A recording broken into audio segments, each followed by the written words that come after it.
Ертеде уақыт атты патшалықта жыл атты патша болыпты. Жыл атты патшаның мінездері әртүрлі 4 ұлы болыпты.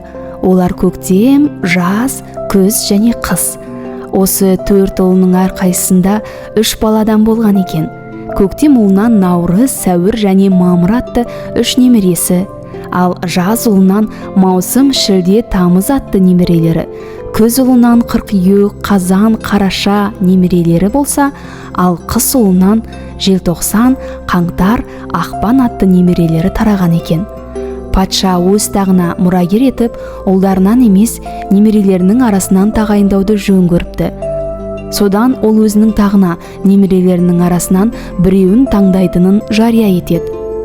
Сонымен қатар ол мұрагері білімді, өнерлі, халыққа қызмет ету керектігінде айтып өтеді.